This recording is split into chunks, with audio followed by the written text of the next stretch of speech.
Now listen, there's a big development in the war on Trump. Is he slowly being gold-fingered to death by his self-tanner? Only time will tell. No. I'm talking about a much more insidious attack from a much more human enemy. Let's jump back up to last Friday when Trump dropped some policy genius. Our top story, President Trump refusing to certify the Iranian deal because they're not complying to the terms, as the president said. I am announcing today that we cannot and will not make this certification. That's right, certification is for suckers. A belief I hold to this day in spite of how many lifeguard jobs it cost me. Now, what's wrong with this Iran deal? Let me show you. I got it right here. Now, let's see. It's... Okay, this doesn't matter, doesn't matter, doesn't matter, doesn't matter, doesn't matter, doesn't matter. Here it is on the last page. Signed, Barack Obama.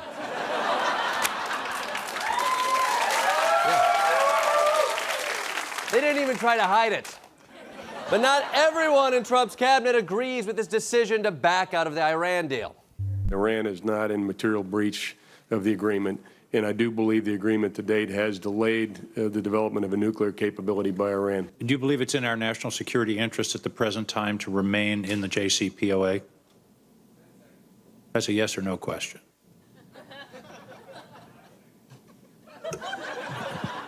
Yes, Senator, I do. I recognize that pause. That's the same pause I use when my employees ask if we have an HR department. So now, apparently, generals know more about military matters than the President of the United States / one-time Miss Universe owner, Donald Trump. And it's not just the generals turning on Donald Trump. Look. Criticism of President Trump, it's all coming from folks who would normally be pretty supportive of a conventional Republican president. Senator Bob Corker of Tennessee used the phrase heading toward World War III. Senator Ben Sasse of Nebraska recanting on the oath you took. And even the president's close friend Tom Barrack, he's better than this. Okay, now that clip is from Meet the Press, which you know I'm skeptical of. Chuck Todd has a ponytail, and I won't trust a word out of his mouth until he turns his head and shows it.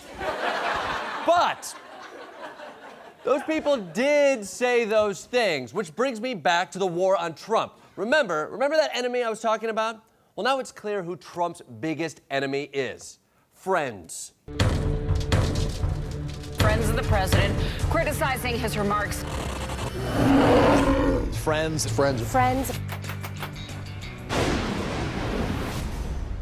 They say keep your friends close and your enemies closer, which is a credo I've always lived by.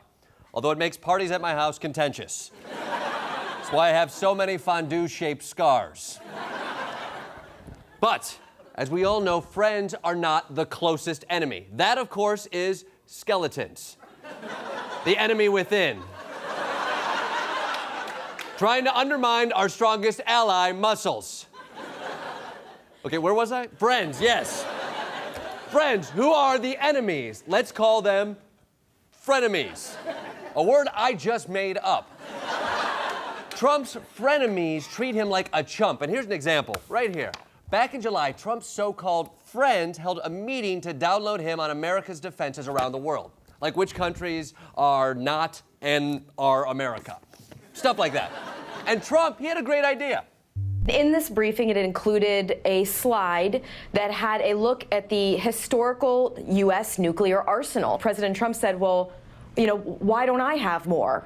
Why don't we have more nuclear weapons now? And he referenced back to the higher number, which was well over 30,000 historically. Shortly after, Rex Tillerson called the president a moron. My source didn't just say that he called him a moron. He said an effing moron. Bad news. I looked into it, and it turns out effing doesn't mean friendly. It means I'm sick of this. Trump has done everything for these people. He picked them seemingly at random for positions of great importance. And now they're calling Trump a moron? Then I'm calling moron a compliment. What? Yes. Yes. Wait, you think nasty women are the only ones who can turn an insult into a rallying cry? If taking decisive action makes you a moron, then call me a moron. If looking an expert in the eye and saying thanks but no thanks, smartass, makes you a moron, then call me a moron. Cue music. If idolizing the past and wanting to take us back there, even though everyone says that the idyllic thing you're trying to return to never actually existed and that you're just demanding more nukes based on a graph you saw with lots of big shapes and colorful lines makes you a moron, then you better believe I'm a moron too. What I'm saying is, if Trump is a moron, then I'm a moron. Yes. And I am not alone.